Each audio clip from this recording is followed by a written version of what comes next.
Hi friends, welcome to an invitation. I'm here with my friend Chi Wu, and today we're going to show you how to make the best Texas short ribs ever.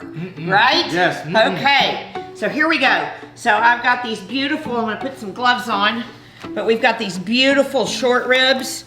These are cut into about 3-ounce pieces. Is that right, Chi? 3 ounces, yes. So we cut them about 3 ounces. Once they cook, they're going to cook down about 1 ounce, so you're going to have a nice piece. So I'm just going to put these here on the sheet pan. And then what we're going to do is we're going to start out, the most important thing when you're doing short ribs, well, not the most important, but one of the important things is that we want to season them well. So we're going to start, and I'm going to do salt and pepper all over them, and you notice that this is not a light portion of salt and pepper. There's a lot of meat here, so we want to make sure they get nice and seasoned well. Chi, what do you think about the flour? Why do we add the flour? It basically kind of seals it and kind of keeps the flavor and juices inside the meats when it That's cooks. exactly right. So we want to cover it with flour, and now I'm just going to toss them so they're all covered. Now Chi's got a pot over here, and we're going to actually cook these right in the pot that we're going to use to put in the oven. So this is a beautiful Dutch oven that we have. This is about a 8-quart Dutch oven. You can use a 6-quart depending on what you're doing. So today we've got enough short ribs here for about 5 to 6 people. So as you can see, I'm just turning them over. And then cheese, he put about 2 tablespoons of oil in there, right? Yes, I did. Okay, and so now what are we going to do? Basically what we're doing here is to basically seal the meat, get all the juices, get a nice coating around each, so when it stews inside the oven, all the juices and all the flavor will stay within the beef itself. And we don't want to crowd the meat, so he's got about enough pieces in there so they're not touching each other. And how long would you say? A couple of minutes it takes to brown them a little bit on each side? All you need is a quick seal. It doesn't have to be cooked fully, because when we put it in the oven, that's when it's going to be fully cooked. So pull one of those up now and see, is it nice and it's getting That's brown? perfect, So we're right just there. getting brown, so he's going to now flip those over, right? Now, a lot of people ask me, you go to the grocery store and you see 2 different cuts of short ribs. You see these cut and then that long cut that's got the little bones in between. So those are called a flanken cut, right? Yeah, exactly. And those are used for more like the Korean short ribs is what I understand, right? Yeah, more the Asian style. More the Asian style. That's from my Asian friend here. That's an Asian. So, and this is what the butcher calls this the English cut. So this is actually cut from in between the bones, so you get these nice big pieces. And actually when we get it, it's a larger piece, and we cut it into these. These are about 3 by 3 or 2.5 by 2.5 in size. So now he's going to put these over here. And look, we've got some nice beef that's just got some coloring on it, and you can see the flour is creating a little coating on it. So now we're going to put the rest of those in there. And when you're doing short ribs, you have to go through this process. Once you get this done, you're going to put it in the oven. It takes about 3 to 3.5 hours to cook. And one of the things that I love about short ribs is I like to do short ribs on Sundays, because I can get them done in the morning and put them in the oven, and then I can go garden or watch my football games or whatever I want to do while they're cooking, and then it's ready for dinner. So what we say when we're doing something like this is it's low and slow. So it's going to be on about a 325-degree oven for about 3 to 3.5 hours until they're nice and tender. Chi, so what we're doing is doing the meat, but why can't you just throw all the vegetables in there? Because you're gonna overcook the vegetables, and then it's gonna be kind of a mush at the end. So basically we're making sure we get the meat cooked all the way, and then later on we take it out, and then we kind of saute the rest of it before it goes into the oven. And that way the vegetables have a nice good flavor to them too. And then everything has got that seal on it, so when it goes in the oven it doesn't just fall apart. Right, of course. And of course you don't want to have, beef short ribs with like no vegetables inside. Right, exactly. So the vegetables give it a flavor, but also some texture. So the other thing I wanted to talk to you about is, traditionally people do short ribs with red wine. So you see on the menu a red wine braised short ribs. But, today we're going to Texasize this a little bit. And we're going to use our Shiner Bock to braise them. So this was a great story. I was doing some short ribs for a client, and the client I thought had red wine at her house. I was making them there for them, and they didn't have any red wine. And they had some beer, and I was like, okay, well, let me try it with beer. Well, it turned out that the effervescence from the beer made them the most tender short ribs I've ever had. So ever since then, now we use Shiner Bock braised short ribs. Okay, so now we need a little more oil. Now he's scraping the pieces off the bottom, which is what you want to do. There's a lot of flavor in that. Oh, this isn't oil, I'm sorry.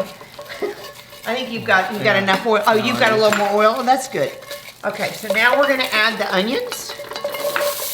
And they don't have to be finely chopped. You can see they're sort of a rough chop. And when you're cooking onions, you wanna cook them enough till they become transparent. You don't want them to be a little too hot. Oh, a little more oil. Yeah, see, he wants a little more oil. Yeah.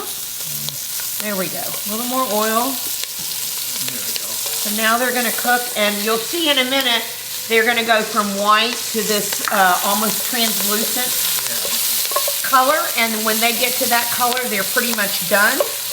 Look at all those pieces of the short ribs. Yeah, and that's gonna really add that flavor, right? Oh, yes. And then we've got a half cup of carrot. Oh, nice.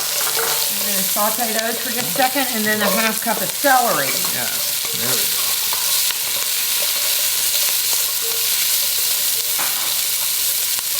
And now, this is what I like to call my trio: onions, carrots, and celery.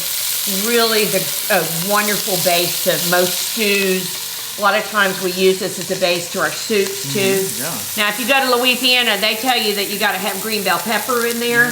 Yeah. Yeah, but what's my deal? What's my deal with green bell pepper? I don't think that's one of your favorite vegetables. No, it's not. So we do the trio, the trinity, without the bell peppers. Now we're going to add, all right, we've got about 2 cups of peas. These are green peas. You can use fresh or frozen or canned. Oh, look at that. We like to use frozen because we always have them. They're always the same consistency. Cup of chicken broth. Now you can use beef broth if you want to, or vegetable broth, but we just tend to use a classic chicken broth because it's not too salty. Sometimes beef broth can get a little too salty. And so he's gonna just stir that in, and then all those flavors are mixing in together.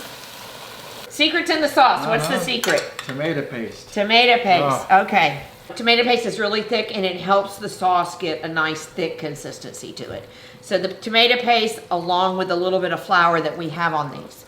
Now, if you are gluten-free, you can absolutely do this with no flour. That's not a problem. They'll be just as good. The sauce may not be quite as thick, but that's okay. But you can absolutely do this. Now, we're gonna finish this up with our Shiner Bock. So I'm just gonna pour this in. You can see we've got a nice bubble going on here. Look at that. Ooh, doesn't that look good? Look at that color, Elizabeth. Okay, so we're just gonna put these right back into the sauce. And I usually turn them over a little bit so they can get covered, but you'll see in a minute, we're gonna cover them completely with sauce. And at this point, if they're touching or stacked on each other, it's not a problem. Oh my goodness, that smells good, doesn't it? Yes, I can smell Now, the if for any Shiner Bock. reason you don't want to use beer, you can absolutely use red wine. There's some friends of mine that I know that use Coca-Cola, which also is kind of the same thing as the beer, but it's got the sugar in it. I tend to like the beer better. So you can see the liquid is almost covering, but not quite. So I'm just gonna add a little water here so that the meat is completely covered when we put it in the oven. I'm just gonna move it around so we Yep. get all that flavor in there. And it's still nice and hot. Goodbye, short ribs. We'll see you in a little while. So now we're gonna put these in the oven, 325, and in 3 hours they're gonna be perfect. Best ribs. Ever. It is hot. It is hot. Here we go. 1, 2, boom. Look at that. Ooh. It sure smells like it's done. Okay, so I'm gonna take this fork, and you can see how they're starting to pull apart very easily. They are absolutely done. because you don't want to cook them so long that they're literally falling apart, but you want them to stay together. But you can see how tender it is when I'm using that. They definitely don't need a knife, but we have a knife. Okay, let's try it. All right. All right, and then give me some of that stuff, the goodie. All right, a little more sauce. There we go. Okay, perfect. All right, now let's give this a whirl. Here's one for you. So let's see. Oh, look at that. Look at that. It just falling apart. It's gonna melt in your mouth. Don't even need a knife. It's gonna melt in your mouth. Get a little bite here. I like a big bite. Okay, cheers. Cheers. Mmm. Wow. Wow. Is that good or what? That's really, really good. Talk about melt in your mouth. Lots of flavor, and the sauce is all nice and tender, and look at that beautiful color it has. Wow. I'll keep you around for a while. We can cook together some more, okay? Awesome. I can't wait. Right. Okay, so I have a question for you. How do you cook your short ribs? Do you use beer, red wine, Coca-Cola, or even Dr. Pepper? I've heard is pretty good. Let me know. Cheers, G. Enjoy cooking, enjoy entertaining, but whatever you do, enjoy the experience. Until next time.